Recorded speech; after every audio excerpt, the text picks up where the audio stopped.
Alors, bonsoir à tous et bienvenue pour cette séance de formation.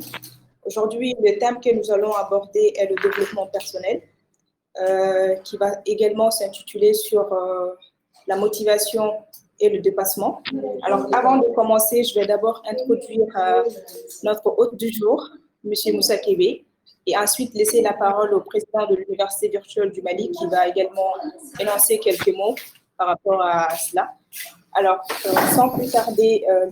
Kébé, notre intervenant du jour, est également spécialisé dans le sourcing et le recrutement à la RH Academy de Luxembourg.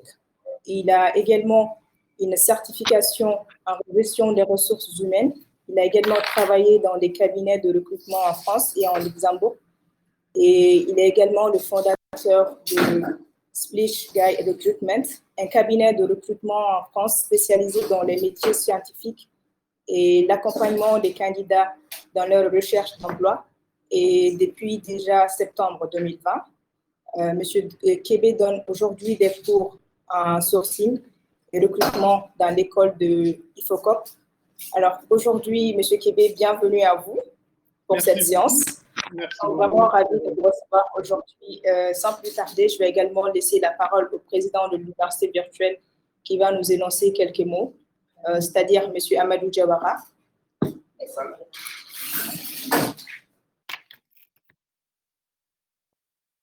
Okay. Avant que M. Diawara nous rejoigne, M. Kébé, si vous avez quelques mots à énoncer, vous pouvez déjà commencer par ça. D'accord.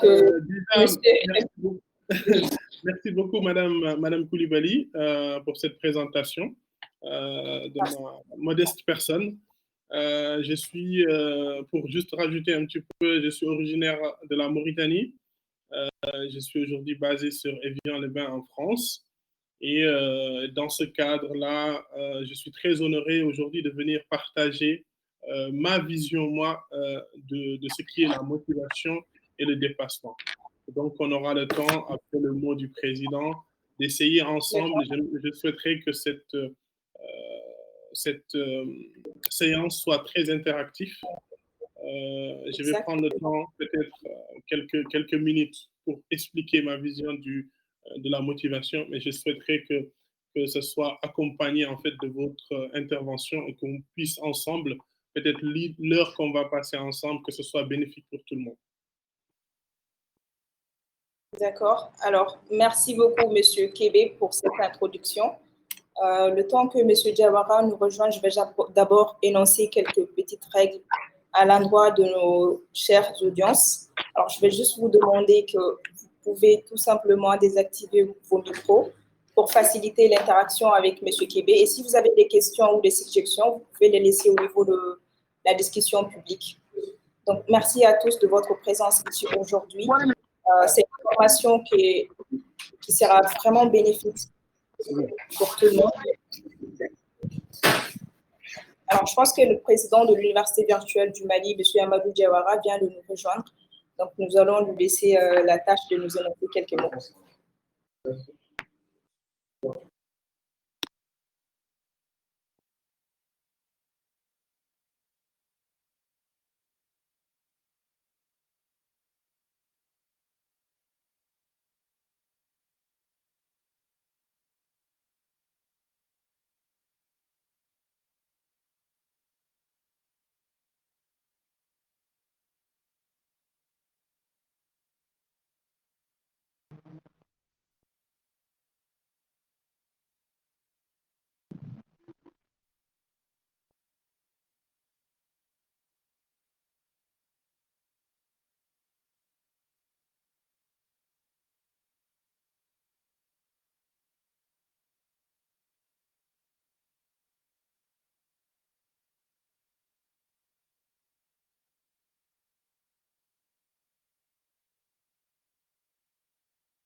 Donc, commencez, toi, vous voulez avoir si vraiment un photographe dans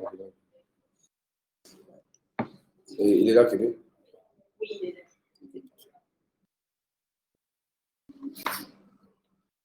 Allô? Oui?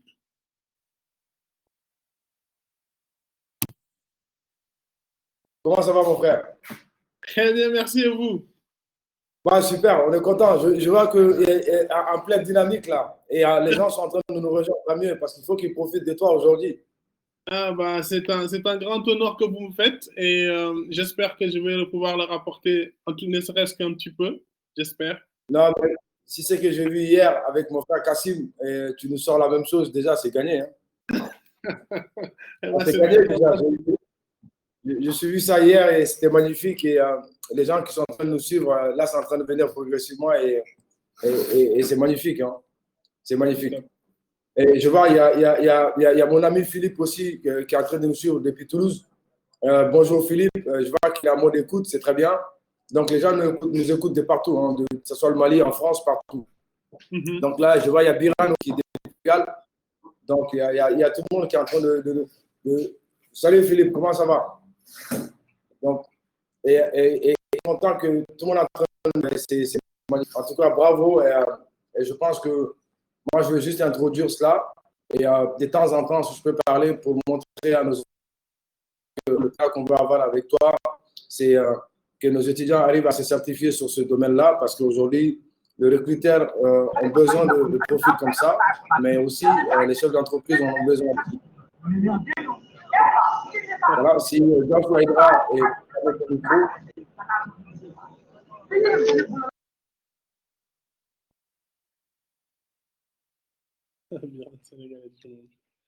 Bienvenue, Biran.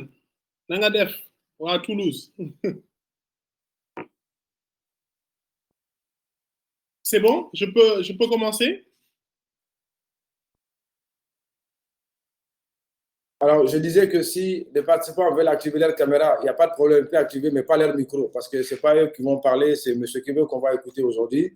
Ceux qui veulent activer leur caméra, comme Philippe l'a fait, il n'y a aucun problème, ça, il n'y a pas de souci, ils sont bienvenus, mais on va juste leur demander de suivre, de ne pas perturber M. Kébé qui va nous former tous aujourd'hui. Et nous, moi, Kébé, je vais souvent de temps en temps rebondir pour montrer l'importance de la formation de ce webinaire pour dire que bientôt, des certifications seront également disponibles. Les gens vont pouvoir se certifier aussi à travers toi et puis sur des modules qui vont être mis en place.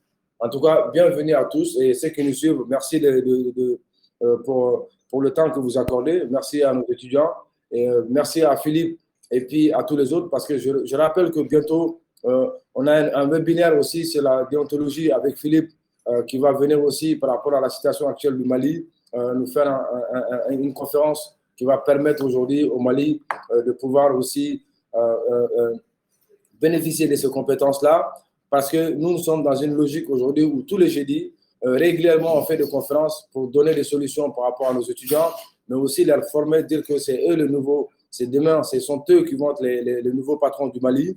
Il va falloir qu'ils arrivent à avoir des formations, à bénéficier des compétences de nos conférences à tout moment. Donc, en tout cas, bienvenue Québec et je te laisse, c'est toi le patron et nous on t'écoute. Merci à tout le monde, merci à tous ceux qui nous suivent. Merci. Binatou qui veut me dire un mot. Voilà. Bonjour à tout le monde. J'espère que vous allez tous bien. J'espère que vous êtes bien installés. Donc, on va traverser ces quelques minutes ensemble. L'idée vraiment, c'est que dans un premier temps, que je puisse, moi, expliquer ma vision de ce qui est la motivation avec le peu que j'ai comme bagage. Et derrière, d'échanger ensemble pour que tous ensemble, ces minutes soient bénéfiques pour tout le monde. Que ce soit vraiment du learning by doing, que derrière, quand on sortira de cette séance, qu'on connaît en fait l'objectif, c'est vraiment d'avoir des petits automatismes qu'on va mettre en place dans notre vie de tous les jours pour qu'ensemble, nous puissions acheminer vers ce qu'on cherche tous, c'est vraiment réussir. Et la notion de la motivation et le dépassement, c'est quelque chose qui est central. Moi, en tant que recruteur, en tant que candidat avant, on nous demande toujours quelle est votre motivation.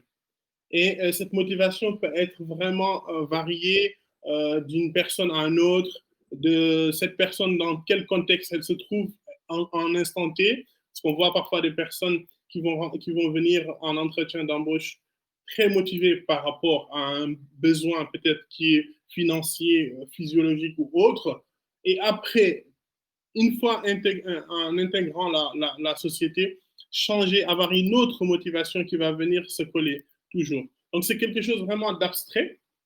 Et donc, moi, aujourd'hui, face à vous, je suis comme un exportateur de dates à Médine. Vous savez qu'à Médine, à la Mecque, c'est un des endroits où il y a plus de dates. Ils ne produisent que des dates. Et aujourd'hui, moi, venir vers vous aujourd'hui, vous donner ce que c'est la motivation, c'est la même chose. C'est comme venir à Médine pour vendre des dates. J'espère que j'aurai 2 ou 3 clients, mais je pense que j'ai plus à gagner vers vous, en fait, me nourrir de votre expérience que moi, j'ai des choses à vous donner. Moi, ma motivation, je vais d'abord définir qu'est-ce que c'est que la motivation. Hein, ça, c'est vraiment, si on tape tout de suite sur une barre de Google, motivation, la première chose qui va sortir, on va dire que la motivation, dans un organisme vivant, la composante ou le processus qui règle son engagement pour une action précise. OK, d'accord. Le dépassement, on nous dit que le dépassement, c'est sortir de sa zone de confort. Tout ça, c'est des choses qui sont, disons, tout de suite abstraites. On ne sait pas qu'est-ce que c'est que cette histoire-là. La motivation, c'est un organisme, c'est dans l'organisme vivant, une composante, un processus, un engagement, une activité précise. OK, d'accord. Mais là, en tant qu'étudiant, c'est quoi ma motivation? En tant que salarié, c'est quoi ma motivation? Comment je peux essayer de matérialiser cette motivation? Et en cela, je vais peut-être utiliser des termes un peu arabophones, parce que je suis de formation de base arabophone et je suis très passionné par la poésie arabe. Et il y a un poème qui, moi, en tout cas, résume ma motivation de tous les jours. Et ce poème est de l'imam al-Shafi'i qui dit Inni ra'aytu wuquf al-ma' yufsiduhu. In sala taba wa in lam yajri lam yutib. والأسد لولا افتراس الغاب ما افترست والسهم لولا فراق الغوص لم تصب.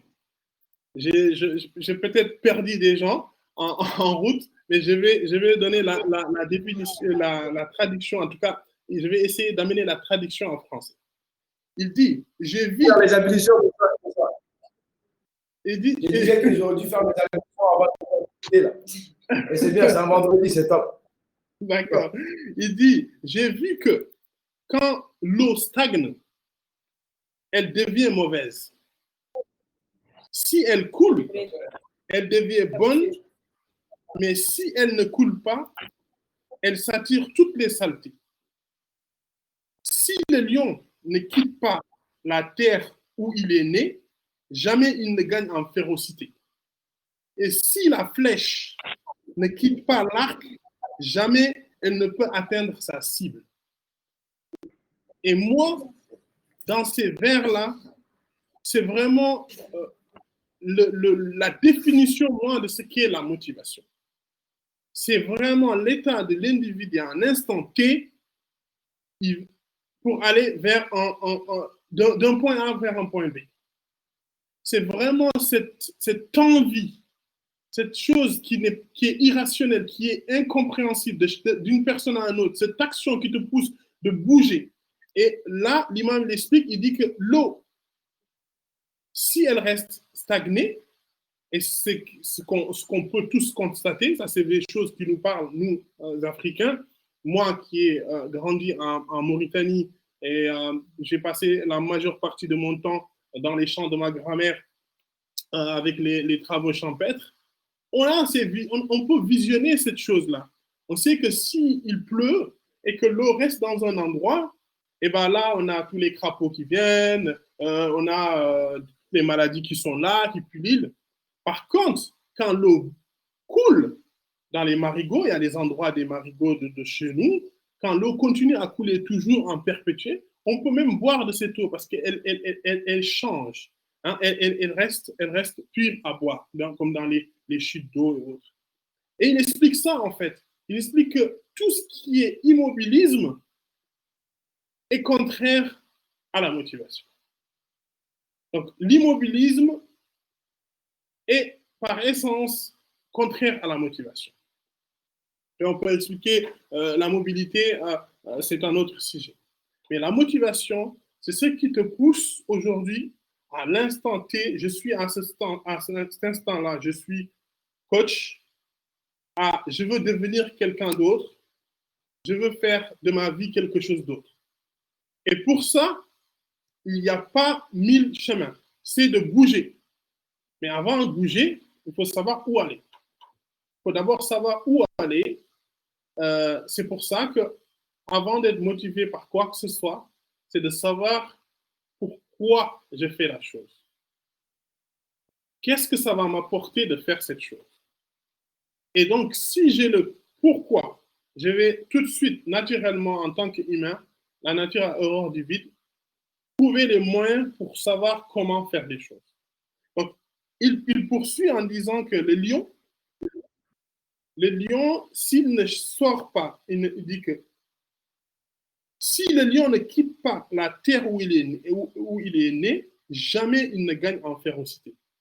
Et ça, on l'a vu dans les reportages animaliers. Hein, on sait tous que le lion, une fois que la mère lionne, elle fait sa portée, à quelques moments, quelques temps plus tard, les lions, ils partent, chacun essaie de trouver son chemin, essaie de trouver son petit territoire, essaie d'essayer d'avoir une autre femelle avec qui il va s'accoupler, et puis comme ça, la cycle de la vie continue à tourner. Mais seulement, ce n'est pas un cycle de la vie qu'on a vu dans Simba, le roi lion, tout est beau, tout est rose, tout le monde est dans un même endroit et on essaie de revenir. Non. C'est vraiment le fait de sortir, le fait de partir, le fait d'étudier, là, ici, on peut dire le fait de voyager, le fait de bouger pour aller s'inscrire quelque part et de s'inscrire dans un endroit et de dire, OK, moi, mon objectif aujourd'hui, OK, c'est la licence, mais demain, c'est le master. C'est ce mouvement-là. Et je vais plus loin, et il dit que la flèche, si elle ne quitte pas l'arc, jamais elle ne touche sa cible.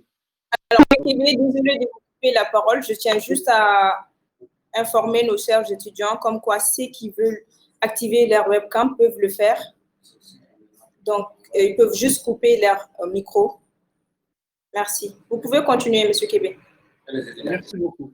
Donc, l'idée vraiment, c'est déjà ici, sur ce point, à mon avis, hein, mais j'attends votre contribution, résume c'est quoi la motivation et le dépassement. Il résume en lui-même la motivation et le dépassement en même temps. C'est-à-dire que là, il nous explique clairement avec des termes que nous tous, on peut entendre, que si on ne bouge pas, si on ne va pas d'un point A vers un point B, on ne peut pas atteindre notre cible.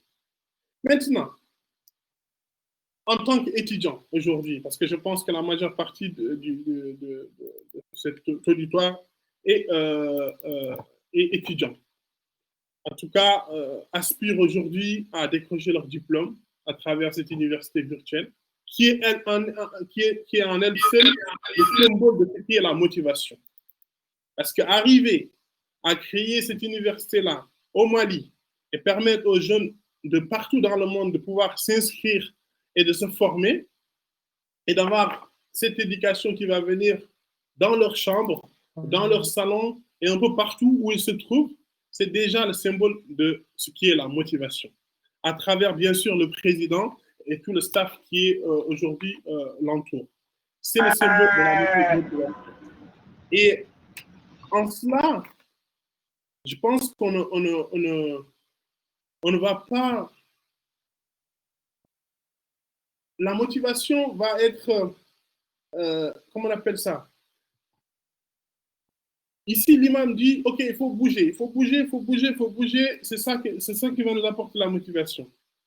Maintenant, avant même de m'inscrire dans une université ou dans un travail que je vais aller postuler, pour que cette motivation reste tout le temps activée dans tous les étapes, parce qu'on ne va pas avoir un chemin lisse où on va passer, OK, je me suis inscrit aujourd'hui à l'université virtuelle, je reste chez moi, je reçois les cours, d'accord, j'ai plus à me déplacer, je peux faire une grasse mat tranquillement et récupérer mes cours. Sur le papier comme ça, c'est beau. Mais par contre, ce qui va me permettre, moi, de réussir la chose, donc que ce soit dans mes études, que ce soit dans le travail, c'est l'effort que je vais fournir. C'est l'effort que je vais fournir pour étudier. C'est-à-dire pour étudier mes cours. C'est l'effort que je vais fournir pour rendre mes devoirs, si j'ai des devoirs. C'est l'effort que je vais faire pour postuler. C'est l'effort que je vais faire pour aller au rendez-vous. Et cet effort-là, il est en chacun de nous et il se matérialise d'une personne à l'autre d'une manière différente. C'est-à-dire, aujourd'hui, moi, je vais être motivé parce qu'aujourd'hui, j'ai une femme et un enfant et je veux que tous les matins, que mon enfant mange à sa faim et qu'il s'habille correctement et qu'il aille à l'école et que ma femme, elle s'habille correctement aussi et qu'elle ait à manger correctement et que moi, je mange correctement et que ma famille mange correctement. Ça, c'est une motivation d'une personne. Une autre personne va être, ma motivation, ce n'est pas que ça. Ma motivation, c'est au-delà. Ma motivation, c'est, OK, moi, comment je vais être aujourd'hui, demain, le président de la République? Maintenant, pour y arriver, il y a un grand chemin. Ça, c'est l'objectif que je me fixe. Maintenant, pour y arriver, il y a un grand chemin qui va être parsemé d'embûches. Chaque motivation va avoir un chemin et chaque motivation va avoir des obstacles.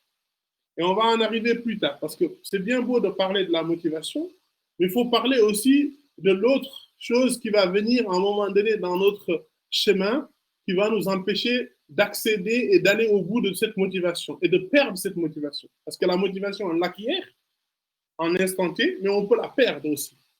Comment faire pour conserver cette motivation à chaque instant? Donc la motivation, si on voit bien, c'est cette flamme qui est en nous, qui va nous permettre de nous dépasser pour acquérir quelque chose. La motivation, pour moi aujourd'hui, j'ai vu un post sur Facebook, et encore, je remercie beaucoup l'Université virtuelle du Mali. La motivation aujourd'hui va être symbolisée par l'histoire de cette jeune fille, Béatrice Sène. Béatrice Sène, qui est une jeune femme de ménage au Sénégal, qui, elle s'est inscrite en cours du soir. Son objectif, c'était de décrocher son baccalauréat. Elle pouvait rester à son état de femme de ménage et de se résigner et de faire ce travail-là et de gagner sa vie peut-être correctement ou pas et de rester dans cet état-là. Mais non, elle a eu quelque chose en elle qui personne, nous, toi, vous, moi, on ne peut pas l'expliquer. Elle seule pourra l'expliquer avec ses mots. Et donc, c'est ça, la motivation, c'est aussi quelque chose que chaque personne peut expliquer en son nom. On ne peut pas dire, moi, je connais c'est quoi qui vous motive. C'est faux.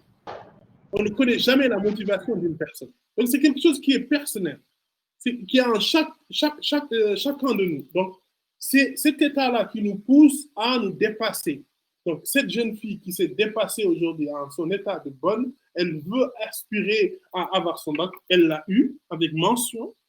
Derrière, elle va, je l'espère et je le souhaite pour elle, intégrer une université qui, Dieu seul sait qu'est-ce qui est au plus profond d'elle, où est-ce qu'elle va atterrir, et j'espère qu'elle va atterrir beaucoup, très loin. Donc, c'est cette chose-là qui est en nous, qui est en chaque personne. Et nous, Africains, on a ça. Moi, je me rappelais toujours ma grand-mère qui me disait, Moussa, je vais le dire en Wolof, tout ce que tu fais, il faut le faire avec une certaine... je ne sais même pas comment expliquer le mot job. C'est-à-dire qu'il faut le faire avec toute la hargne possible qui est en toi, avec tout le sérieux qui est en toi. Tu ne le fais pas juste tu n'es pas juste là pour un instant T pour faire semblant à plaisir aux gens parce que tout le monde va à l'école, je vais à l'école. pour que tout le monde va au travail, je vais au travail, pour que tout le monde mange, je mange. Non. Si tu fais quelque chose, tu le fais parce qu'il y a un but derrière. Et tu le fais de la manière la plus sérieuse possible pour arriver à quelque chose. Donc, c'est cette jom-là, qui est une notion de jom, qui est chez nous, chez les Bambara, va avoir un autre nom, chez les Soussous, un autre, chez les Mours, un autre. Mais c'est cette chose-là qui va nous permettre de nous dépasser. Je vais juste donner un exemple très simple. Je sais que moi, par exemple, j'ai étudié à l'école coranique. Et à l'école coranique, dans des situations très compliquées, où les gens sortent avec des quarantaines de livres, cinquantaines de livres mémorisés par cœur. Ils ne mangent pas à leur faim, ils ne dorment pas assez. Et qu'est-ce que c'est que ce plaisir, cette chose-là qui les pousse à réciter les choses, à passer des soirées, à réviser la chose, que la chose devienne de plus en plus mûre dans leur tête et que tu les réveilles à 2 heures du matin et que tu leur poses une question, ils ont la chose. La chose, elle est mûre. Et des gens qui se déplacent avant, aujourd'hui, il y a tous les moyens de transport et autres, qui se déplacent de ville en ville pour prendre un seul hadith ou bien prendre une seule sourate, une explication, de ville en ville. C'est quoi cette chose-là qui les anime? Aujourd'hui, des gens qui vont quitter Bamako, qui vont aller jusqu'à Washington, jusqu'à Moscou pour aller étudier les mathématiques, étudier. Qu'est-ce qui les pousse à faire ça? Et vous, qui êtes aujourd'hui inscrit à l'université virtuelle du Mali, pensez pas que parce que vous avez tout aujourd'hui qui va venir dans votre salon, que vous n'avez pas besoin aussi d'un dépassement. Le résultat va être celui qui va se dépasser, celui qui va allumer cette mèche en lui, qui va pousser le maximum possible, qui va se dépasser, qui va sortir de son confort pour accéder à quelque chose. Et donc là, cet effort-là, pour moi, c'est ça la motivation. Et donc, je le réitère, elle est pour moi pas définie, elle est en chaque personne. Chaque personne a sa manière d'être motivée. Chaque personne a ses raisons d'être motivée ou pas. Et maintenant, si on prend l'état du recrutement, moi je recrute beaucoup des informaticiens et des ingénieurs. Donc, pendant le processus, je fais appel à un informaticien qui est à Bordeaux pour venir travailler, par exemple, à Lyon, ou bien à Genève. Je travaille beaucoup avec les Suisses. Pendant le processus, OK, je regarde le CV de la personne. La personne, elle a tout ce qu'il faut pour occuper ce poste. Ça se passe bien. On fait les tests techniques, ça se passe bien. Il nous dit, OK, moi, je suis motivé à aller à Genève. Et on sait tous que Genève, pour les personnes qui savent connaissent Genève, il n'y a pas grand-chose sur Genève. Tout se fait sur les villes qui sont aux alentours. À Genève même, à partir de 18h, tout le monde rentre chez soi et c'est calme. Pour un jeune, par exemple, bordelais qui aimait aller prendre un vin dans les petits coins sympas qui sont à Bordeaux ou avoir des bars ou des choses, sa motivation aujourd'hui d'aller sur Genève peut dépasser son bien-être, d'être à l'aise au milieu de sa famille, de ses amis et de ses repères. Sauf que bien souvent, on voit qu'au bout de 6 mois, le client m'appelle, ah Moussa, ton jeune que tu nous avais envoyé, bon, là, il dit qu'il veut rentrer. Il ne tient plus. Donc, cette personne qui voulait forcément venir à Genève pour gagner beaucoup plus d'argent, qui a dit, OK, moi, j'arrête tout. Je sais que Genève, il n'y a pas de soirée, il n'y a pas de bar sympa. Il y a des bars, mais il n'y a pas de bar sympa, il n'y a pas. Il était motivé, on lui a signé son CDI. Au bout de 6 mois, la réalité vient sur place. Il voit qu'il n'y a pas toutes ces choses-là. Il voit qu'il doit prendre tous les week-ends un vol entre Cornavin et faire un escale sur Paris et aller sur Bordeaux et que ça devient dur. Peut-être que sa femme est là-bas, son enfant est là-bas. Qu'est-ce qui change cet état de motivation de départ qu'il était prêt à tout sacrifier pour aller sur Genève et cette envie au bout de 6 mois de dire « OK, moi, je veux rentrer ». Ça, c'était une motivation. Ça lui a permis d'avoir le poste à Genève. Par contre, il ne s'est pas rechargé d'une autre motivation qui va le permettre de tenir sur le long terme. Il faut maintenant une autre étape en ce moment-là qui va venir se démotiver. La personne est démotivée. On commence, par exemple, moi j'ai fait une première année de droit avant de bifurquer. Première année, premier semestre, l'amphithéâtre est rempli de personnes. Tout le monde est motivé. Il dit à quelqu'un, ouais, moi je vais être avocat. Premier semestre, tout le monde est avocat. Tout le monde est avocat. Et on est sûr, au premier texte de droit, tout le monde commence à interpréter, tout le monde se voit déjà avec la toge et tout ce qui va. Janvier, moitié de l'amphithéâtre, tout le monde sont partis. BTS, l'autre qui est sur Facebook, qui cherche une autre formation. Quelle est aujourd'hui l'état de cette personne qui était en septembre, disons, motivée et en janvier veut tout abandonner? Ça aussi, c'est pareil. C'est la motivation et l'inverse de la motivation, la démotivation, qui est aussi quelque chose, un phénomène qui n'est pas palpable, qu'on ne peut pas quantifier. Maintenant, pourquoi les gens ils restent jusqu'au bout? Parce que dans ce lot de personnes qui veulent être avocats, il y en a qui vont devenir avocats et qui vont tenir. Ils ne sont pas beaucoup plus intelligents que les autres qui ont abandonné. Ils ne sont pas beaucoup plus forts que les riches qui ont abandonné. C'est des gens qui se sont préparés, qui ont été préparés. C'est-à-dire que pour maintenir sa motivation dans une chose, n'importe quelle chose qu'on va faire, si on n'est pas préparé, si on n'est pas conscient de ce qu'on va faire, on ne peut pas derrière, dans le long terme, donner les mêmes sacrifices. Être dans le même niveau tout le temps, même qu'il y ait du vent, qu'il y ait de la neige, tout, même niveau. Pour l'anecdote, je vais raconter une histoire qui s'est passée avec des étudiants mauritaniens. Ça, c'était dans les années 70 et 80. C'était les élites de la Mauritanie, c'était vraiment un top niveau, ils étaient tous majors. Les 5 premiers, on les a donné une bourse pour aller en France. C'était vraiment des enfants brillants. Ils arrivent en septembre, tout se passe bien, il n'y avait pas encore de pluie, il n'y a pas encore de neige. Et au mois de novembre, tout le monde est resté dans leur appartement, personne n'allait en cours. Et en ce moment-là, les universités étaient très proches des ambassades, ils ont appelé, puisque c'était l'élite. Ils ont appelé, ils ont dit, qu'est-ce qui se passe? On ne voit plus les étudiants que vous avez envoyés ici. Il dit, comment? Un des responsables de l'ambassade, il toque à la porte, il les trouve tous assis, en train de boire leur thé tranquillement. Mais qu'est-ce qui se passe? Bah, il pleut dehors, là, il y a de la neige, on attend que ça se passe. Parce que leur motivation, à un moment donné, il y a eu quelque chose qui a arrêté cette motivation. Ils étaient chauds, mais bon, il y a eu la pluie. C'est un élément extérieur qui peut arrêter. Mais ça, c'est des éléments extérieurs qui sont visibles.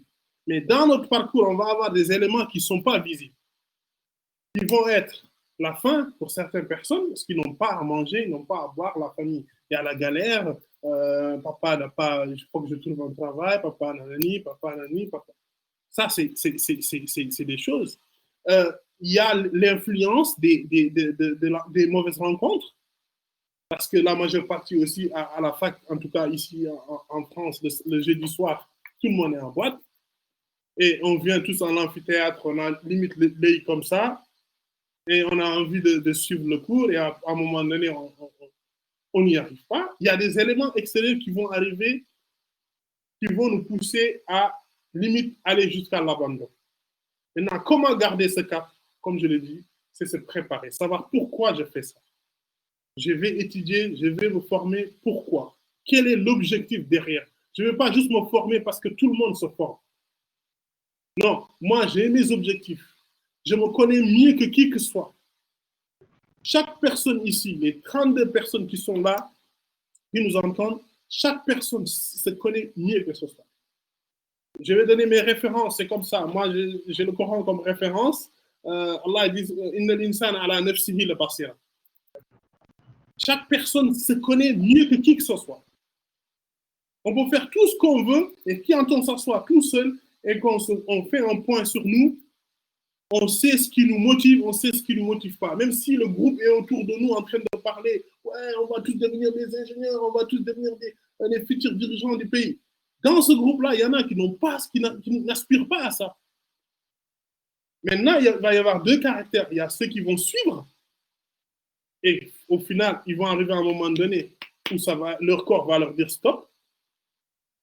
Il y a ceux qui vont dire clairement, moi, je ne suis pas motivé pour ça. Je suis motivé pour autre chose. Ce n'est pas l'argent qui me motive. Ce n'est pas le pouvoir qui me motive. Ce n'est pas ça ou ça qui me motive. C'est quelque chose d'autre que vous ne connaissez pas. Moi, je sais ce qui me motive. Et je dois y accéder. Et c'est peut-être pas avec vous. C'est peut-être pas avec le groupe. C'est peut-être tout seul. Mais je vais y aller. C'est mon chemin. Et c'est ça la motivation. Elle est en chacun de vous. C'est vous savez mieux que qui que ce soit qu'est-ce qui est votre motivation. Et sachez qu'une chose, c'est une chose qui est immatérielle, qui n'est pas palpable, mais que vous devez tout le temps faire, comment on appelle ça, revivre en vous. Parce que vous allez arriver à des étapes où vous allez être découragé. Vous allez avoir des échecs. Je vous le dis tout de suite, on va tous avoir des échecs. Tous. Il n'y a pas de parcours linéaire comme ça. C'est les films et les clips de vidéos qu'on regarde là. Ce n'est pas la réalité. Dans la réalité, c'est des 100 CV qu'on envoie et qu'on n'a pas de réponse. Dans la réalité, et ça, si on n'a pas quelqu'un, moi qui vous parle, à ma modeste personne, quand j'ai eu mon diplôme d'assistant en ressources humaines, j'ai postulé au moins 150 fois sans réponse. Si je n'avais pas ma femme qui est à côté de moi qui m'a dit continue, je n'allais pas continuer. Et donc, dans cette étape-là de la motivation, il y a aussi des personnes positives ou négatives qui vont nous pousser jusqu'au bout de nous-mêmes pour arriver à la chose. Ça aussi, il y a cet accompagnement. Il y a ce qu'on veut, il y a la limite qu'on a, il y a l'encouragement, cellule familiale, le groupe qu'on va avoir, des gens positifs qui vont nous pousser jusqu'au bout. Ça aussi, ça arrive. Quand je suis arrivé en France, j'avais mon bac S, mathématiques bilingues. Mais je vous avouerai que je ne savais pas quoi faire de ma vie. J'aimais les mathématiques, ça c'est sûr, mais je ne savais pas quoi faire de ma vie. Je ne savais pas dans quelle branche je vais faire. Mathématiques, c'était moi, les concours que je faisais en Mauritanie pour accéder à ça. Mais je ne savais pas après qu'est-ce que je veux faire avec ce bac mathématique. Je ne savais pas. Parce qu'on n'avait pas de structure en Mauritanie qui nous parlait d'orientation, de ce qu'on veut faire de notre vie. Non. Et le bac, après, on verra le reste. J'arrive en France. Je m'inscris à la fac. Je fais le premier semestre, ça ne me plaît pas. Je vais à la mission locale. La mission locale, c'est un organisme qui aide les jeunes à trouver des stages, des formations et autres. Ils me disent, oui, on a peut-être quelque chose pour vous dans tout ce qui est industrie. Bon, j'étais très loin, je venais du pays, j'étais loin, j'étais un peu déboussolé. Et je signe un papier au bout sur une table. Ça s'appelait maintenance de véhicules industriels. Moi, je croyais que c'était tout truc extraordinaire. Voilà, peut-être que je vais être dans la machine, je vais être dans la physique et autres. Donc, je me retrouve dans un CFA en tremblay sur Maude dans les Yvelines à réparer des véhicules, des camions. Je me suis retrouvé là du jour au lendemain. On m'a dit, c'est un bac pro pendant 2 ans, vous devez le faire. C'est réparer des camions. Je rentre, à la pause, tout le monde parle de comment démonter telle chose, comment faire, parler de mécanique. Moi, j'étais là, qu'est-ce qui se passe? J'ai signé un papier pour faire 2 ans dans une chose, je ne sais même pas de quoi on parle. Moi, réparer des machines, c'était pendant les travaux champêtres chez ma grand-mère, réparer la machine pour le moteur, c'est tout. C'était pour le moteur qui attire l'eau, c'est tout. C'est tout ce que je savais. Et par contre, il y avait des jeunes qui avaient leur CAP, BP. Dans ça, ils se nourrissaient de ça, ils passaient la journée à se montrer leur voiture, la voiture telle voiture, nanana. Moi, j'étais là, qu'est-ce que je fais là? Qu'est-ce que je fais là? Maintenant, est-ce que j'abandonne? Bon, ça, c'est un peu la fierté des Africains. Au lieu de dire tout simplement, c'est pas pour moi et je pars. En tout cas, j'ai dit non, non, non, je vais faire ça. Et j'ai commencé à m'intéresser à quelque chose qui était loin de moi. J'ai pu obtenir mon bac pro. C'était pas pour tout ce qui était professionnel, tout ce qui est mécanique, j'avais pas de bonnes notes. C'était tout ce qui était mathématiques, français, anglais. Bon, c'était des mathématiques de troisième année, des équations, second degré, des choses comme ça. J'ai pu avoir mon diplôme. Et j'ai mon diplôme mécanicien poids lourd, je dois travailler en tant que poids lourd, on m'envoie dans une entreprise, ils me signent tout de suite parce qu'ils avaient besoin de monde, CDI, et j'allais au travail le matin en reculons. Je n'étais pas motivé à ça. J'allais au travail le matin, j'étais là, j'attendais que ça se passe. 8h midi, j'attendais que 1h, 18h se passe, je rentre chez moi. À un moment donné, je dis, mais c'est pas fait pour moi. Yeah. C'est ça, l'état d'esprit d'arriver à une certaine maturité. Il y en a qui vont arriver à avoir ça très tôt, dire ça, c'est pas fait pour moi. Ils ont une cellule familiale, une cellule qui va leur dire, OK, vous n'êtes pas fait pour ça, qu'est-ce que vous êtes fait pour quoi? Vous faites un point sur vous et vous vous orientez. Mais il y en a, ils peuvent faire toute leur vie comme ça, sur quelque chose qu'ils n'aiment pas, et donc ils ne vont jamais exceller sur cette chose. Ils vont aller avec une certaine motivation biaisée, parce qu'à un moment donné, c'est la famille qu'il faut nourrir, l'appartement qu'il faut payer, les voyages qu'il faut faire, et autres, et on rentre dans un cercle qui est vicieux. Or, si on prend le temps de dire qu'est-ce que je veux faire de ma vie, où est-ce que je veux aller, on va mettre en place les choses pour pouvoir accéder à cette chose-là. Et c'est ça la motivation. Et c'est ça qui va permettre de garder cette motivation toujours up. C'est ça qui va permettre à la personne qui quitte Bordeaux et qui arrive à Genève pendant 6 mois et d'avoir un coup de mou et de se ressaisir et de dire, OK, j'avais décidé de faire ça, ça me plaît, ce que j'ai fait, peut-être que je n'ai pas les choses qui vont avec, peut-être que si j'amène ma famille à côté, je vais avoir un environnement plus sain qui me permet de me motiver tous les jours et d'aller de l'avant. C'est ça la motivation. Donc, c'est cette chose qui est immatérielle, qui est en chacun de nous, qui nous pousse à faire et à déplacer des montagnes. Et chacun peut le faire. Chacun, à chaque étape de sa vie peut le faire, peut réaliser tout ce qu'on peut, tout ce qu'on veut dans la vie. Maintenant, il faut se donner les moyens. Il faut se renseigner, donc savoir comment faire cette chose, qui je suis, et tout le monde le sait. Chacun, s'il se pose, peut savoir ce qu'il est, où est-ce qu'il veut aller. Et moi, pour ça, j'ai quelques choses qu'on m'a données, quelques techniques, et on peut en discuter, échanger là-dessus. C'est d'écrire ce qu'on veut faire. La motivation aussi, c'est d'écrire ce qu'on veut faire dans la vie. Papier A4, j'écris clairement ce que je veux faire. Là, je suis inscrit à l'Université virtuelle du Mali. C'est pourquoi je veux faire ça. Quel est mon objectif dans les 6 mois qui arrivent? 1 an, quel est mon objectif? Je veux qu'au bout d'1 an, j'ai ma licence 1, licence 2, licence 3. Après la licence, je veux me spécialiser dans telle chose. Ça, si vous ne l'écrivez pas, à un moment donné, vous allez rentrer dans ce boomerang-là de la vie de tous les jours et vous allez oublier même pourquoi vous êtes assis devant votre écran à prendre des cours de personnes que vous ne connaissez pas, vous n'avez jamais peut-être rencontré. Mais si vous écrivez pourquoi vous voulez faire ça, vous allez vous donner toujours l'effort de dire je ne suis pas encore arrivé à mon objectif et donc je vais chercher au plus profond de moi cette motivation, cette flamme et la rallumer pour aller encore en avant. Et donc ma référence, moi aussi, reviens toujours sur le Coran et la Sunna, c'est inna ma'al usri yusra.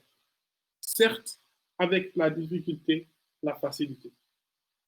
Donc, on ne peut pas commencer une chose et dire que tout va être linéaire, tout va se passer bien, je vais avoir ma première licence, deuxième, troisième. Non, il va y avoir des difficultés, mais sachez que ces difficultés qui vont arriver, la facilité est dans ces difficultés-là. Ils sont de pair, ils arrivent ensemble. Donc, j'ai mon objectif, j'y vais. Qu'il pleuve, qu'il neige, que la montagne s'éclate, je vais au bout de ce que je veux faire. Je ne m'arrête pas. Je ne m'arrête pas. J'y vais. Je ne lâche pas. Parce qu'en chacun de nous, il y a cette chose-là. Mais la famille, l'entourage, les gens autour, les événements, si on y prête attention, on ne va pas arriver à ce qu'on veut.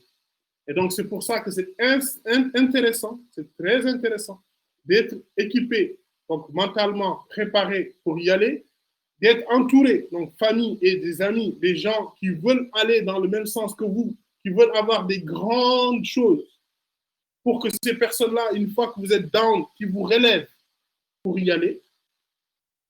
Et donc, ça va vous permettre d'aller jusqu'au bout. Et moi, pour moi, c'est ça la motivation. C'est ça la motivation. La motivation, c'est quelque chose qui n'est pas palpable, qui n'est pas matériel, qui est en chacun de nous, et chacun de nous se connaît mieux que ce soit. Je pouvais faire un cours avec des grands PDF en disant motivation, motivation, c'est ci, c'est là, mais ça ne nous parle pas. Ça ne nous parle pas. Concrètement, c'est quoi? Concrètement, c'est la vie de chacun d'entre nous. Vous savez tout ce que vous avez fait, des sacrifices. Vos parents ont fait des sacrifices que vous expliquez. Vos parents étaient... Moi, en tout cas, je parle de moi-même. Mon père n'a pas fait des études. Il était élève de l'école coranique. Mais il a été un des premiers députés de la Mauritanie. Le premier député de l'opposition de la Mauritanie. Il n'a pas fait d'études. Mais il avait un objectif, c'était d'aller jusqu'au bout. C'est une de mes références. Et chacun d'entre nous qui a étudié ou pas étudié, sa motivation est en lui. L'être humain, certes, se connaît mieux que qui que ce soit. On se connaît tous, on sait nos limites. Maintenant, il faut aller chercher de la motivation là où il faut aller chercher, s'équiper et aller jusqu'au bout. C'est ce que j'avais aujourd'hui à partager avec vous. Je suis prêt à avoir les questions et essayer d'y répondre. Comme je l'ai dit, voilà, j'ai essayé de le faire d'une manière spontanée, pas aller chercher des grosses phrases qui ne veulent rien, pour moi en tout cas, qui ne me parlent pas. Et quand on parle de quelque chose dont on n'est pas convaincu, on ne peut pas convaincre en face. Alors, j'espère que la plupart de nos internautes aujourd'hui ont pris note et ont eu la chance de bénéficier de votre expérience aujourd'hui avec nous.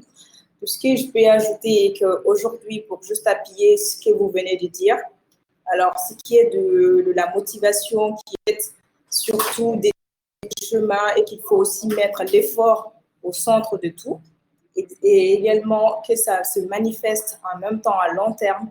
Alors, j'invite surtout nos chers internautes à manifester autant de motivation qu'ils le peuvent. Aujourd'hui, vous avez en face de vous M. Kébé qui est spécialiste dans ce domaine-là. Alors, vous pouvez directement bénéficier aujourd'hui de ces compétences. Vous pouvez poser vos questions directement ou même les mentionner au niveau de la discussion publique. C'est pour faciliter en fait l'interaction entre le spécialiste en question et les internautes. Alors, je vois qu'il n'y a pas de questions au niveau de la discussion publique. Alors, je ne sais pas, M. Kébé, si vous avez d'autres choses à ajouter par rapport à tout ce qui vient de se dire. J'invite surtout tous les internautes à poser des questions si vous en avez. Moi j'ai une question. Tout à l'heure, je suis remonté parce que je sais que M. Kébé anime une émission où d'ailleurs, moi je vais avoir le privilège aussi d'intervenir, ça va être le 30, autour du thé. Mais c'est de dire aujourd'hui que l'avantage qu'on a, c'est que j'ai apprécié, on est l'Afrique de l'Ouest, majoritairement, en tout cas dans la zone où nous on opère musulmane. Et j'apprécie que de temps en temps, il nous fait ces rappels-là. De la religion, que ce soit musulmane ou chrétienne, aujourd'hui, nous devons savoir qu'en Afrique, quel qu'en soit, nous sommes composés avec la religion aujourd'hui. On a pas mal de djihadisme, de terrorisme, mais ça, j'ai apprécié pourquoi? Parce que ça va montrer à tous là qui sont fanatiques qui sont dans la religion, mais qui doivent savoir que la religion n'a rien à voir avec l'éducation, avec la technologie, avec les avancées. La religion, c'est quelque chose qu'on fait chacun pour être proche de Dieu, mais ça ne veut pas dire que les autres ne sont pas proches de Dieu. Et nous avons une religion qui demande la paix, le pardon. Et j'ai vu que dans la motivation qu'il fait, il fait rappel au Coran, il fait rappel à pas mal de choses, parce que nous savons que le Coran ou la Bible ou la Torah, disons, tout ce qui est les religions aujourd'hui, c'est une sorte d'éducation, en fait, morale, mais aussi, c'est aussi la justice. Parce que, quelle qu'en soit la justice des hommes, mais il y a la justice divine. Et nous savons que dans les tribunaux, partout, on jure sur le Coran, soit sur la Bible, soit etc. Donc, c'est pour dire qu'aujourd'hui, la motivation aujourd'hui, il a parlé aussi de son papa. En fait, tout ça, ça nous fait un rappel de la citoyenneté. On parle aussi des citoyennetés, etc., mais aussi de quels citoyens nous sommes. Parce que l'éducation aujourd'hui, tout est fondamental. C'est depuis à la maison. Et il nous a fait comprendre tout simplement, lui, il est devenu ce qu'il est aujourd'hui. C'est pourquoi il arrive à partager son expérience et à être aussi ce coach-là. Mais parce qu'il a eu un papa qui, sans doute, croyait en ce qu'il voulait faire et il avait des convictions et il avait des objectifs bien clairs et nets. Et à partir de là, nous devons tous avoir des idoles. Et je crois que ça commence par à la maison. Respectons nos parents, nos aînés, respectons les plus anciens, etc. Et c'est comme ça qu'on va respecter nos pays et aussi les étrangers et les autres pays. Grosso modo, ce n'est pas moi le conférencier, mais ce que je retiens en tout cas, c'est moi, je suis très séduit et je pense qu'aujourd'hui, l'objectif, c'était pour que l'Université virtuelle du Mali et Québec ensemble, qu'on arrive à mettre des formations certifiantes sur cela, quel type de programme nous allons avoir, quel accompagnement nous allons avoir, et surtout pour nos boursiers en entrepreneuriat, il va falloir qu'ils savent qu'en Afrique, il faut être encore 10 fois plus motivé qu'ailleurs dans le monde. Mais en réalité, aujourd'hui, le monde entier est bouleversé. La COVID-19 et les crises sociopolitiques, sécuritaires et sanitaires ont bouleversé tout ce qu'on veut aujourd'hui. Ça veut dire que le monde d'hier n'est plus pareil. C'est fini. Le monde a changé. Et cela, nous devons nous armer encore de plus de motivation, de plus de volonté, mais aussi de solidarité. Et ceux qui sont partout dans le monde, qui ont des compétences, qui viennent aujourd'hui pour que l'université virtuelle, on arrive à donner les meilleures formations possibles. C'est pourquoi toutes ces personnes qui nous accompagnent sont vraiment de taille. Et c'est des gens qui nous expliquent et qui nous inspirent énormément. D'ailleurs, je ne veux pas m'aventurer parce que je vais faire face à des spécialistes. Je vois que Philippe veut ajouter quelque chose. On va lui laisser la parole parce que entre Québec et Philippe, je crois qu'on est gâtés aujourd'hui. Et je vois Biran aussi qui est très dynamique. C'est parfait. Merci Québec. Merci infiniment. Monsieur Philippe, si vous avez quelque chose à ajouter, on vous écoute. Est-ce que vous m'entendez tous très bien? Oui, oui. Parfait. Donc, tout d'abord, je voudrais remercier de tout le monde de participer et de me donner la parole une fois de plus. Et je voudrais remercier Monsieur Kébé pour son intervention qui sent la vie. Moi, c'est quelque chose que j'aime bien. Ça, c'est on n'est pas rentré dans des ce que vous dites, hein, des détails théoriques qui sont inutiles. Ça sent la vie, ça sent l'expérience et c'est très bien. Ce que j'ai aimé aussi beaucoup dans votre intervention, c'est la notion que la motivation, c'est quelque chose qui est dangereux. Vous le soulignez, vous le dites, puisque la motivation est là pour faire partir la flèche de l'arc. Mais une fois que la flèche elle est partie, et ben, une fois qu'on a tiré l'arc, on n'a plus d'influence dessus. Et donc, il va falloir trouver autre chose pour que la flèche puisse toucher sa cible. Bon, dans le tir à l'arc, on n'a pas grand-chose à faire puisque ça arrive à sa cible assez rapidement. Mais dans la vie, c'est différent. Et en effet, la neige et la pluie, ça peut démotiver certains à lever leurs fesses de leur chaise, et je reste poli, pour aller dans un amphithéâtre et s'asseoir. Et le premier jour, tout le monde veut être avocat. Et à partir de 6 mois, on compte les chaises vides. Tout ça, c'est du vécu aussi. Hein, donc, je vous rejoins là-dessus. J'ai un parcours universitaire qui est le mien, on pourra en parler si ça vous intéresse, mais vous insistez sur le fait d'avoir d'abord la motivation pour allumer la flamme, mais ensuite il faut savoir souffler sur les braises, et c'est là que la méthode entre en jeu, et vous le dites très bien, c'est de redécouper finalement ces objectifs en petits objectifs atteignables, ce qui permet d'avoir des victoires successives, et les victoires successives entraînent des victoires, etc., etc. C'est l'effet boule de neige, et c'est quelque chose que je trouve très intéressant dans votre approche, et je vous en remercie. Et puis allier la spiritualité à la vie quotidienne, c'est bon, je ne suis pas pratiquant ni croyant, mais voilà, ça va rejoindre de se donner un code de conduite de pourquoi est-ce qu'on se lève. Et moi, ce que j'aborde souvent avec mes patients ou avec mes clients lorsque j'interviens en entreprise, je leur pose les mêmes questions que vous nous posez aujourd'hui et que vous nous exposez. C'est la question du pourquoi. Et une fois qu'on a répondu à la question du pourquoi, on va mettre en place la question du comment. Et à partir du moment où le comment devient un petit peu difficile, eh bien, il faut revenir à son pourquoi. Il faut prendre du plaisir au chemin et non pas forcément au but. Tout ça, c'est des choses qui sont extrêmement liées et qui sont très intéressantes et que vous avez très bien abordées aujourd'hui. Et je voulais vous remercier pour ce témoignage qui est touchant. Voilà, en tout cas, merci beaucoup. Merci à vous vraiment. Ça m'honore ma petite personne. Pour rebondir à ce que vous venez de dire, vous deux, si je peux me permettre, c'est qu'en fait, vous l'avez bien dit, dans notre religion, bien souvent, on a associé beaucoup de choses négatives qui ne fait pas partie du tout, mais du tout, de notre religion. Parce que aujourd'hui, si on peut citer le Mali, c'est pour ça que je vous disais tout à l'heure en introduction, je suis comme quelqu'un qui vend des dattes à Médine, ou bien quelqu'un qui exporte du zamzam à la Mecque. Parce que le Mali, c'est le havre de tout ce qui est science, tout ce qui est motivation, de tout ce qui est des hommes intègres qui ont marqué l'histoire.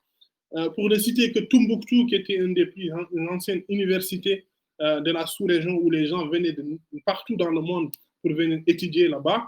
Et ces gens-là, pourquoi ils n'ont pas été des terroristes dès le départ? Si c'était la lumière de la science, c'était le vivre ensemble. Si vous lisez des gens comme Ahmed Ampateba qui nous explique le Mali dans le temps, vous finissez de lire, vous avez tous envie de sortir et faire quelque chose de votre vie parce que vous avez l'impression que vous n'avez rien fait de votre vie. C'était des gens jeunes qui ont réalisé des choses extraordinaires, qui avaient cette tolérance, qui avaient compris l'essence de cette religion, qui était plus quelque chose qui les apportait que quelque chose qui faisait du tort aux gens. Non, on apporte quelque chose aux gens. On n'est pas là pour leur faire tort. Et je vais juste essayer de répondre à la question de M. Jean qui demandait pourriez-vous faire un lien entre la motivation et le dépassement? La motivation, pour moi, et Philippe pourrait, si je peux me permettre d'appeler Philippe, pourrait appuyer, c'est la flamme et le dépassement. Disons que c'est le combustible. La motivation, c'est le combustible. Et le dépassement qui va aider à que le dépassement, donc le dépassement, c'est de sortir de sa zone de confort. Et si dès le départ, on n'a pas cette motivation, on ne peut pas avoir ce dépassement. C'est comme en chimie. En chimie, il y a ce qu'on appelle la catalyse. Quand on fait une réaction chimique, il faut qu'on mette un produit, un catalyseur qui peut avoir beaucoup de noms, beaucoup de manières, qui va permettre d'accélérer la réaction chimique. Et donc, la motivation, disons que c'est le catalyseur et c'est la réaction en même temps et qui va permettre le dépassement. Et je laisserai Philippe rebondir là-dessus. Et Monsieur Lamine Togola qui demandait j'aimerais savoir ce que nous devons faire pour savoir ce qui nous motive plus, en quelque sorte, sortir le moi intérieur. Et ce qu'on disait tout à l'heure, c'est vraiment de s'asseoir tout seul et de faire le point dans sa vie déjà. Qui je suis, où je vais aller. Si on a le soi intérieur, de savoir qui je suis, quels sont aujourd'hui le frère Kassoum l'a expliqué très bien autour du thé, c'est de dire quels sont aujourd'hui mes acquis, quelle science j'ai, quelles compétences j'ai. Donc, ça veut dire faire le bilan de soi. C'est avec ce bilan de soi qu'on peut derrière enclencher le moteur avec un objectif précis. En parlant de l'arc, où est-ce que je vais mettre l'arc? Parce que la cible, elle est partie. Mais quelle cible elle va aller? Où est-ce qu'elle va aller? Et c'est là où on va diriger ça avec ce qui nous motive. Moi, je veux avoir de l'argent pour être le plus beau gosse, être entouré de filles, nanani. C'est une motivation comme une autre. Je veux avoir de l'argent pour aider mes parents. Je veux que ma mère, elle ne souffre plus. Je veux que ma mère, elle n'ait plus à aller faire le ménage ou autre. C'est une motivation. Je veux que notre toit, qui l'été dernier avait beaucoup de pluie, on a vécu ça. Moi, j'ai vécu ça. J'ai vécu dans des maisons où, quand il y a la pluie, on prenait des bassines et on mettait des bassines comme ça toute la nuit pour gérer la pluie qui tombe. Tu dors en même temps que tu as la bassine qui est à côté de toi. C'est des réalités. Maintenant, une personne peut dire ma motivation, c'est que dans les 2-3 années qui vont arriver, ma mère n'est plus à faire ça. C'est une motivation comme une autre.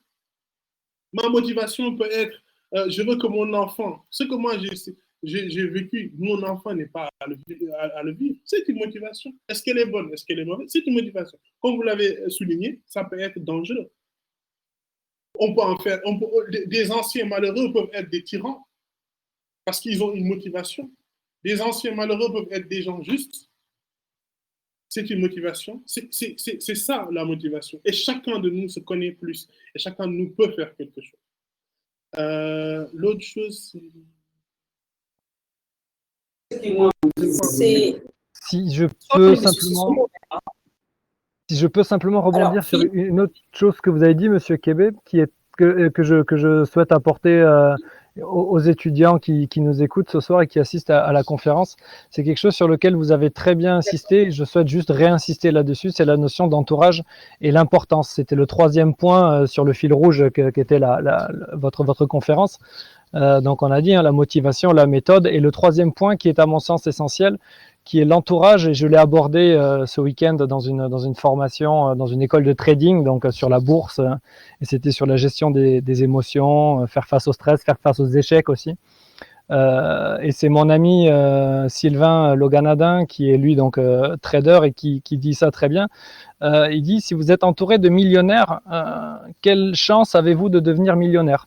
Eh bien, vous avez une chance très très haute. On est la moyenne, alors je ne sais plus quelle étude américaine qui a dit ça, on est la moyenne des 5 personnes que l'on côtoie le plus. Et c'est sûr que si vous côtoyez beaucoup de millionnaires, vous avez énormément de risques de devenir millionnaire. Si vous côtoyez énormément de djihadistes, puisqu'on en a parlé, vous avez énormément de risques de devenir djihadiste. Et se transformer soi passe bien souvent par le fait de transformer son entourage, et c'est pas facile. Parce que les copains qu'on avait en première année d'université, où justement, quand il pleuvait, on n'allait pas à la fac et on allait faire boire le thé et aller en boîte de nuit, ben c'est quand même des amis, c'est des gens avec qui on a une histoire, c'est des gens avec qui on a vécu des choses et on n'a pas forcément envie de les quitter. Et c'est une difficile nécessité, tout aussi difficile que d'être honnête avec soi-même. Si je peux juste rebondir sur ce que disait la personne dans le chat qui demandait comment trouver sa propre motivation, on l'a tous, notre propre motivation. On la connaît. C'est celle qui nous fait vibrer le matin quand on se regarde dans la glace, pour ceux qui se rasent tous les matins. Moi, c'est pas mon cas, mais on fait autre chose dans le miroir, donc il n'y a pas de souci. Mais si on arrive à se regarder droit dans les yeux, on arrive à savoir qu'est-ce qui nous motive. Et vous le dites très très bien, il n'y a pas de honte à avoir une motivation si c'est pour s'acheter de la sape et avoir les plus belles voitures. Pourquoi pas? C'est une motivation. Qu'est-ce que ça va nous apporter? Ça, c'est autre chose, mais c'est une motivation. Si je veux réparer le toit de ma maison pour qu'il arrête de pleuvoir dedans, c'est une motivation. Chacun a la sienne, il ne faut pas l'oublier. Et voilà. Mais par contre, c'est vrai que quand les temps sont durs, il faut avoir une méthode. Et enfin, on l'a très bien souligné, c'est d'avoir un entourage qui nous tire vers le haut quand les temps sont durs. Et quand l'entourage de la famille nous tire vers le bas, c'est difficile. Mais c'est nécessaire, malheureusement. Et pour rajouter d'entourage, et je reviens toujours à mes références religieuses, notre prophète Mohammed sallallahu alayhi wa sallam nous a dit ça dans un hadith. Il disait Al-mar'u ala dini khalili. Kullukum man yukhalil. Il dit que l'homme est dans la religion de celui qui est à côté de lui, qui est son ami. Hein? Il a donné aussi un autre hadith où d'expliquer que si on part chez le vendeur du parfum, si je rentre à Sephora par exemple, je peux ne pas acheter de parfum, mais je vais certainement sortir avec une bonne odeur parce que je vais essayer le parfum. Et l'autre exemple, c'est vrai que l'ami, c'est ça en fait. Il va déteindre sur toi. Ses motivations vont déteindre sur toi parce que vous passez du temps à parler ensemble, vous projetez des choses ensemble et ça vous façonne et ça vous crée quelque chose. Et l'autre chose pour donner, c'est comme l'atelier, par exemple, l'atelier où on va faire de la forge ou quelque chose. Quand on rentre dans cet atelier-là, on peut aussi soit se brûler les habits, ou soit sortir avec une odeur qui n'est pas bonne. Et ça, il a donné l'exemple de l'ami qui n'est pas, bienfaiteur, qui est nocif, qui va nous pousser toujours à faire des choses. Parce que non seulement, ne serait-ce qu'il ne va même pas nous pousser, mais juste le fait de le fréquenter, le fait d'être là. Par exemple, on est là avec des dealers, on est assis dans une chambre, il y a des dealers. Moi, je ne suis pas dealer. Et quand il y aura une descente de police, ils ne vont pas dire Moussa n'est pas dealer, non. Ils vont enchaîner tout le monde d'abord. On va amener tout le monde au commissariat. Et là, on va faire des investigations. Mais entre-temps, on t'a enchaîné. Peut-être que ta photo va passer dans le journal parce qu'on t'a vu enchaîner. Peut-être que ta famille va être triste parce qu'on t'a vu enchaîner. Peut-être que tu vas aller en commissariat, tu vas voir ton boss passer à côté, il va dire Moussa est enchaîné, qu'est-ce qui se passe? Peut-être que tu peux perdre ton travail comme ça. Et le temps qu'on va passer pour t'innocenter, c'est le temps que tu auras perdu.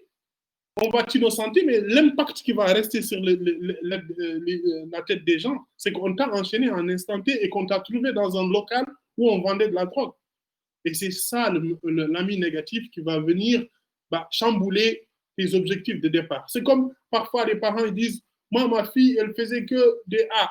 Elle avait major de sa promo, elle a quitté Toulouse pour venir à Paris pour faire ses études. Je ne comprends pas, elle n'a pas réussi sa licence. C'est parce qu'à Toulouse, elle avait un environnement familial qui était positif, qui l'a poussée à faire ses études, qui l'a encouragée quand elle était triste et autres. Elle se retrouve à Paris dans une petite chambre, toute seule, entourée, on ne sait pas qui elle va rencontrer comme amie en face, qu'elle va fréquenter en face.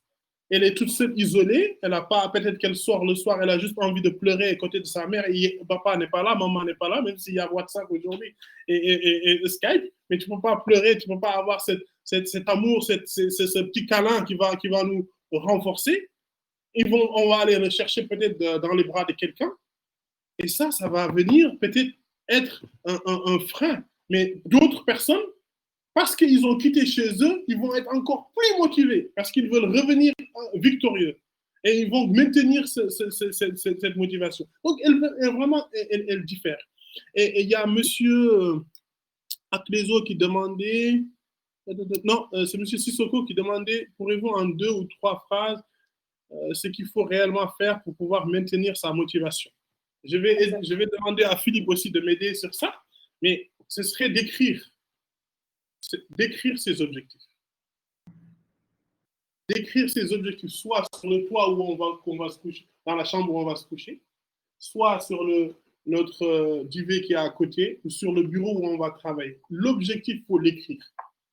Je veux que dans 2 ans, je crée ma boîte. C'est écrit.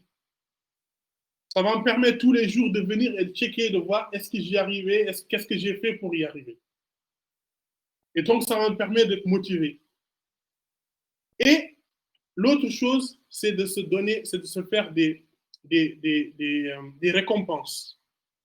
Se donner des récompenses. Aujourd'hui, j'ai réalisé ça, c'était un de mes objectifs. Tiens, je vais m'acheter quelque chose, je vais aller au resto, je vais aller me payer quelque chose. Je kiffe parce que j'ai accédé à ça.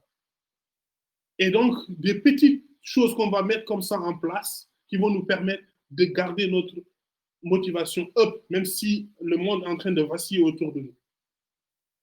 Garder la motivation up. Et il y a un proverbe africain qui est très joli. Je voulais vous le partager. Il dit on ne peut pas labourer, s'aimer, récolter et manger le même jour. C'est pas possible. C'est juste pas possible. Et si on veut ressemer l'année prochaine, il faut garder de quoi semer. Il ne faut pas tout manger d'un coup. Exactement. Je vous laisse pour rebondir sur cette question.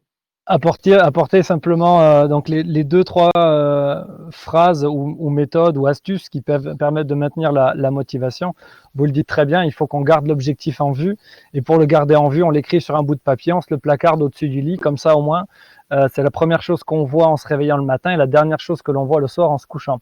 On peut mettre des post-it chez soi, sur le miroir, sur le frigo, sur n'importe où. Avec des petites phrases de motivation. Il y en a plein sur Internet, il y en a sur YouTube, on en trouve partout, c'est très bien. Chacun trouve sa motivation où elle est. À nouveau, on l'a dit, il n'y a pas d'objectif honteux, tout comme il n'y a pas de motivation honteuse à partir du moment, bien sûr, où on ne cherche pas à faire le mal à autrui ou qu'on se fasse du mal soi-même. Si on veut gravir l'Everest, on va pas mettre une paire de baskets et partir bille en tête gravir l'Everest. Non, on va d'abord commencer par marcher une demi-heure, 1 heure par jour dans son jardin, dehors, etc., jusqu'à ce qu'on parte à la montagne. Et puis ensuite, peut-être, si on a suffisamment travaillé, on arrivera à gravir l'Everest. Sur la notion de récompense, je voudrais juste apporter une petite précision. Attention à ne pas tomber dans le piège de la récompense excessive. On voit souvent dans le monde de la start-up ce qu'on appelle le burn. Donc c'est un monde que je côtoie un petit peu. Et le burn, donc c'est le fait de brûler. Et on se dit, bon, ben, aujourd'hui, par exemple, même en investissement, que ce soit en bourse ou ailleurs, mais l'investissement en bourse est assez explicite.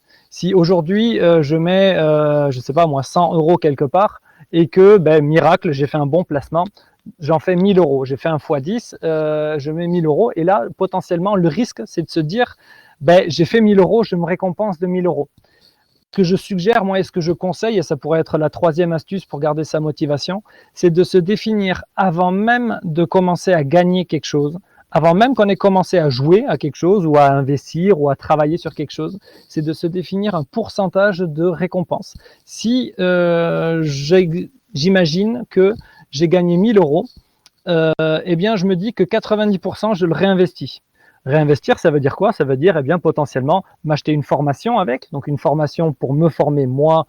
Je vais le laisser sur mon portefeuille en bourse, je vais l'utiliser pour acheter un appartement, etc., etc. L'investissement, c'est ça. Acheter un livre pour me former. Et par contre, les 10% qui restent, les 10%, je les garde pour moi et j'en fais ce que je veux. Je crame ça. Ça va être ma récompense. Je vais au resto, je pars en boîte de nuit, j'achète une voiture. Ça dépend le montant, je m'achète une montre, un costard, peu importe. Ou je fais un cadeau, je me fais un cadeau, je fais un cadeau à quelqu'un d'autre, peu importe. Pourquoi est-ce que c'est important? Eh bien parce que si jamais le jour où on a fait 1 000 €, on se dit je suis le roi de la terre, maintenant tout va bien, demain je vais refaire 1 000 €, et bien potentiellement ça ne va pas arriver. Et d'ailleurs il y a même de fortes chances que ça n'arrive pas. Un x10, on ne le fait pas tous les jours. C'est comme un all-in-one en golf, hein, c'est de rentrer la balle du premier coup en golf. Ça arrive une fois sur des centaines et voire des milliers de fois. Et à chaque fois, si on a une victoire, un gain dont on est fier ou un gain qui sera un peu moins important, eh bien on aura quand même ces 10% de récompense et on se dira tiens, ben ça c'est sympa. Et cette notion de ça c'est sympa, ce sont les petites victoires que l'on enchaîne qui vont faire les grosses victoires à la fin. Voilà, faire attention à ça, se récompenser, oui, tout à fait, il faut se récompenser. Si je commence à gagner beaucoup d'argent dans ma vie et que c'est mon objectif de gagner beaucoup d'argent, mais que je continue à vivre dans une maison où il pleut dedans, ça ne me motive absolument pas. Donc autant de temps en temps réparer le toit et se dire tiens bon ben là je vais boucher ce trou-là, je vais boucher ce trou-là, et comme ça, eh bien au bout d'un moment on a une maison qui est propre, qui est sympa et qui va nous motiver quand on va se réveiller le matin. Parce qu'on aura acheté la petite machine Senseo qui va bien, qui nous fait les cafés comme on les aime bien, etc., etc. Vous m'avez compris, mais l'idée, c'est de ne pas cramer et de ne pas se sur-récompenser de quelque chose au risque de brûler, hein, donc comme on dit dans la start-up, c'est-à-dire de cramer tout l'argent qu'on a, et après, au bout de 2-3 ans, il n'y a plus personne, quoi. Exactement. Merci beaucoup, M. Philippe, pour cette contribution. Alors, je vois que la discussion publique est toujours animée par rapport aux questions. Recenser une question au cours d'un entretien d'embauche, lorsqu'on nous pose la question, quelle est notre motivation et comment peut-on donner une satisfaction, une réponse satisfaisante à l'employeur en question? Alors, si je peux me permettre, sincèrement, il n'y a pas mieux que la franchise. un recruteur, c'est juste un professionnel qui est en face de vous, qui est un professionnel, vous êtes un professionnel comme lui. Vous êtes deux professionnels en face. J'invite les personnes à... j'ai créé ma chaîne YouTube qui s'appelle Think Like Recruiters, réfléchis comme un recruteur en anglais, comme les recruteurs. Je vous mettrai le lien pour ceux qui sont intéressés. C'est qu'il faut toujours se dire que la personne qui est en face de vous, vous êtes d'égal à égal. C'est un win-win. Aujourd'hui, on n'est plus dans le recrutement où je dois quémander un poste. Vous êtes venu avec vos compétences. Vous êtes venu en entretien, c'est-à-dire que la personne a eu le temps de regarder votre CV, d'étudier votre CV et de sélectionner votre CV. Ne pensez pas que vous êtes souvent le seul. Il a sélectionné en général pour un bon recruteur qui se respecte 5 CV. Ou minimum 5 CV qui sont vraiment top. Si son temps le permet, il veut faire le travail correctement. Il a pris le temps de vous appeler au téléphone et de checker certaines incertitudes sur votre CV pour après se dire, cette personne-là, je la convoque en entretien, que ce soit virtuel ou bien que ce soit en face-to-face. Vous vous déplacez, vous venez parce que la personne, vous avez 50% d'avoir ce poste. Sauf si il faut le dire la vérité, dans certaines boîtes, et j'en ai vu, où ils vont envoyer des personnes à venir en entretien parce que le processus de l'entreprise veut qu'il y ait tant de personnes qu'on a reçues et qu'il y a un rapport et c'est fait partie des normes. Ça aussi, c'est la réalité dans des entreprises. Et en général, quand on vous convoque en entretien, vous dépassez cette porte-là, vous avez 50% de rentrer dans cette boîte. C'est ma conviction personnelle en tant que jeune recruteur et ce que j'ai vu. Et une fois que vous êtes dans cet entretien et que cette question arrive, quelle est votre motivation? En général, un bon recruteur ne va pas vous demander ça frontalement. Parce que comme on a dit, elle est en chaque personne, elle peut ne pas correspondre à ce que l'entreprise veut. Par contre, vous, vos compétences, l'entreprise cherche vos compétences. On est à l'ère où l'entreprise cherche les compétences des gens. On est à l'ère où les gens, en tout cas moi, dans le domaine où je travaille, dans l'informatique et l'ingénierie, les entreprises rallongent les salaires, trouvent des crèches pour les enfants des candidats, trouvent des appartements pour que les personnes viennent travailler pour eux. Donc, quelle est votre motivation? Vous pouvez dire clairement, ma motivation aujourd'hui, c'est d'accéder à ce poste-là, de monter en compétence sur tel langage. Moi, je parle plus informatique ou telle technologie. Votre entreprise va me permettre de passer un palier sur ma carrière. C'est ça mon motivation. Je veux que dans 2 ans, parce que vous le mettez dans l'offre, qu'il y a des évolutions, c'est ce que je veux. Vous parlez de quelque chose qui a un contexte avec l'entreprise, contexte avec l'offre pour pouvoir accéder à ce poste. Parce que, sincèrement, c'est très sympa de venir lui dire que moi, il faut que je trouve un travail parce que ma femme elle n'a pas à manger. D'accord? Mais le recruteur va dire, mais le jour où ta femme va avoir à manger, ça y est, c'est fini. Tu vas t'arrêter là. Tu vas nous quitter. Tu vas partir. Et le recruteur aussi, lui, il veut quelqu'un qui va rester avec lui dans la durée. Et donc, il veut quelque chose, une motivation qui est en rapport avec le contexte du travail. Moi, je suis un développeur informaticien, je travaille sur du Java, je vois que vous êtes sur du Java, je vois que j'ai regardé sur LinkedIn et j'ai trouvé des pointures de Java, je vais me former auprès de ces personnes-là, je vais monter en compétences. Mon objectif, c'est de devenir chef de projet, devenir... Voilà votre objectif, voilà votre motivation, ça doit être dans ce sens-là. Orienter besoin de l'entreprise pour conforter le recruteur qui est en face de vous sélectionner parce que vous vous inscrivez dans le développement de sa boîte. C'est ça aussi. On ne vous recrute pas que pour votre personne et pour vos beaux yeux. On vous recrute parce que vous avez des compétences qui vont venir qui vont venir permettre à cette boîte de gagner de l'argent et d'être compétitif. Et cela n'est pas en contradiction, je laisserai Philippe rebondir là-dessus, ce n'est pas en contradiction avec votre motivation de base, qui est de gérer votre famille et autres. Mais c'est, disons, politiquement correct et puis professionnel, à mon avis. Alors, vous êtes, Monsieur Kébé, un recruteur de la nouvelle génération, donc ça tombe bien. Donc vous avez raison, on va chercher des compétences, on va allonger des salaires, trouver une crèche quand vraiment il y a une compétence extrêmement pointue, technique. J'ai une amie qui est recruteuse pour tout ce qui est supraconducteur. Donc elle cherche des ingénieurs en supraconducteur. Donc autant vous dire que c'est des profils extrêmement pointus et très très précis. Je serais un petit peu plus modéré lorsqu'il s'agit de se confronter à des usines de services où il y a plus de 200 000 personnes qui travaillent et où souvent on va, vous l'avez dit avec raison, on va aller chercher une expérience sur le CV qui va durer 2 ans, 3 ans. Et du coup, c'est un petit peu plus compliqué d'être sincère parce que la sincérité, souvent de dire juste non, mais moi je veux venir pendant 2-3 ans et ensuite faire autre chose. Ça peut marcher, comme ça peut ne pas marcher, ça va dépendre de l'entreprise. Et c'est là le point sur lequel je voulais en venir. Si vous n'êtes pas d'accord avec moi, Monsieur Kébé, il n'y a absolument aucun problème, rebondissez, hein, c'est vous le conférencier et surtout le recruteur. Ça va être, moi ce que je conseille, c'est de faire ses devoirs.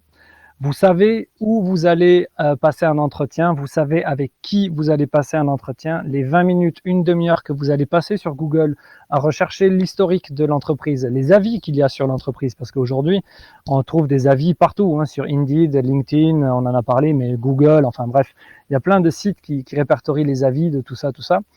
Ce que fait la société et surtout qui est votre recruteur, ces devoirs que vous allez faire là vont vous permettre de vous préparer et potentiellement aussi de vous préparer à passer un entretien que vous savez que vous n'aurez pas, que vous ne réussirez pas. Donc vous allez quelque part où vous savez que vous ne serez pas recruté, mais c'est pas grave parce que c'est une expérience que vous allez gagner. Ce recruteur-là va vous poser des questions potentiellement auxquelles vous ne vous attendez pas, et de ce fait, vous allez apprendre, même si c'est pas très sympa ou pas très joliment dit, mais vous allez apprendre à prendre des coups. Parce que dans certains cas, eh bien, le recruteur en face, quand vous disiez, monsieur ah non, c'était dans le chat où l'étudiant demandait comment répondre pertinemment aux questions. Moi, j'avais envie de répondre, de retourner la question en disant il faut tomber sur un recruteur qui pose des questions pertinentes. Et c'est pas toujours le cas. Moi, j'ai été face à des recruteurs qui avaient un petit papier, un petit calepin et qui demandaient donnez-moi 5 de vos qualités et 5 de vos défauts. Donc bon, ça c'est des questions un peu fourre-tout, ou quand on me dit voilà, vous voyez où dans 5 ans? Moi je leur réponds toujours 5 ans c'est loin, et vous me voyez où dans 5 ans? Donc bon, après moi j'ai mon passif, donc c'est un peu compliqué d'arriver avec autant d'aplomb lors d'un premier entretien d'embauche, mais c'est vrai que ça dépend de la personne qu'on a en face et de l'entreprise pour laquelle on postule. Mais voilà, avant tout, moi j'invite à passer des entretiens, vraiment, mais même pour des postes qui n'ont rien à voir et dont on n'a pas forcément envie. Ça va rejoindre la motivation, le goût de l'effort, d'aller se lever le matin, se préparer pour un entretien qu'on n'a pas envie de passer. On va se dépasser, c'est le dépassement de soi, et surtout, on va apprendre à répondre aux questions.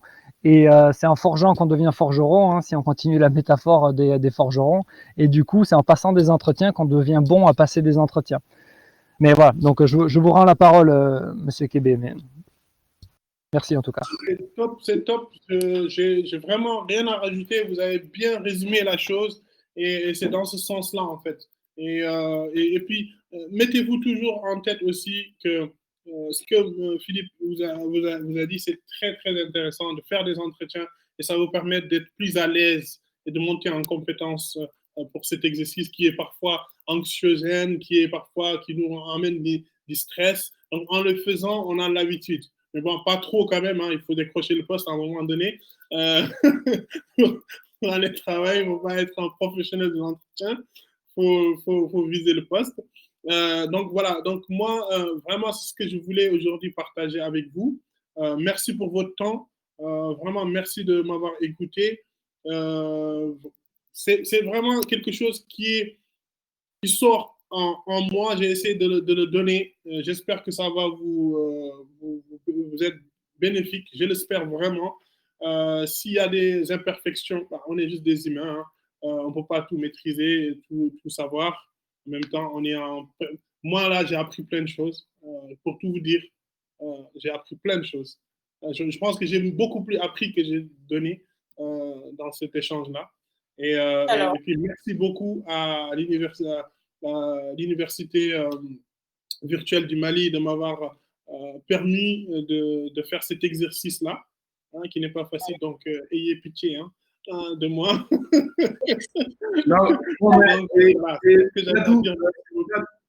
je voulais réagir rapidement parce que, très honnêtement, ça a été très bien et c'est formidable. Mais l'apport de Philippe aussi a permis l'échange entre vous deux et on a pris beaucoup de cet échange entre vous deux et c'est ça qui est intéressant en fait. Le fait que chacun de vous apportait sa petite connaissance, mais aussi d'une vision différente.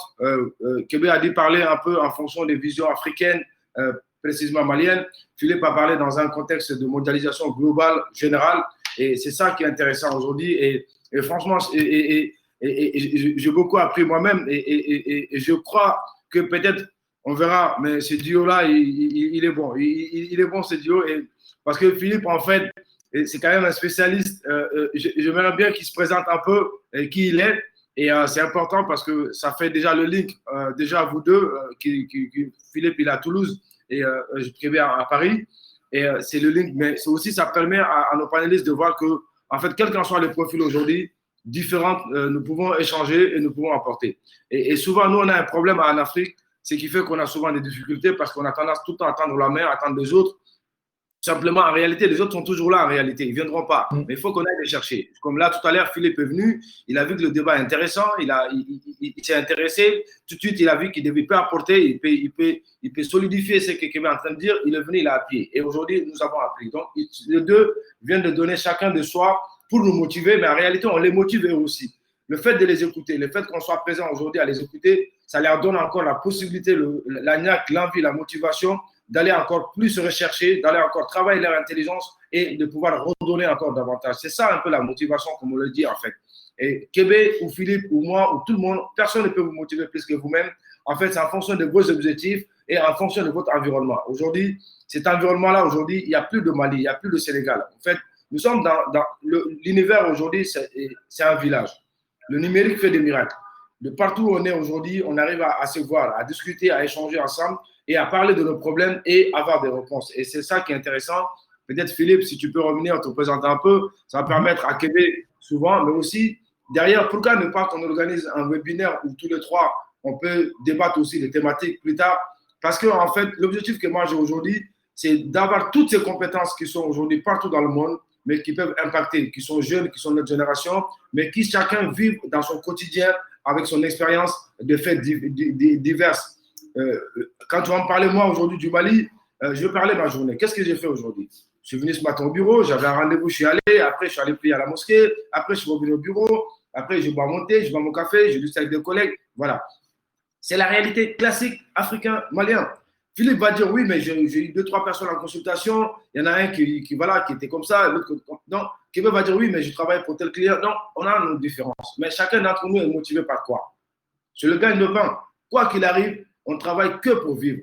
Après, ça va dépendre de comment. Moi, je vais être milliardaire, je vais être juste un bon agent. Tout cela dépend aujourd'hui. En tout cas, bravo à Philippe. Merci pour le soutien et un excellent exposé de Kébé.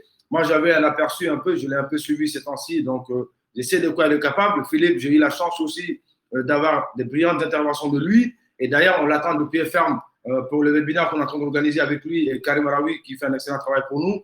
Bravo à tout le monde et merci à ceux qui nous suivent. Et je crois que je suis très content. Et alors, merci beaucoup. Je me dis que je parle trop, je m'éteins. Merci, Bina.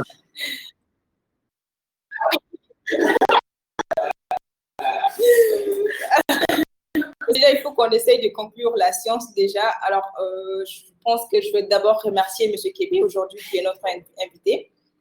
Merci beaucoup, M. Kébé, pour le partage d'expérience et également le partage de compétences.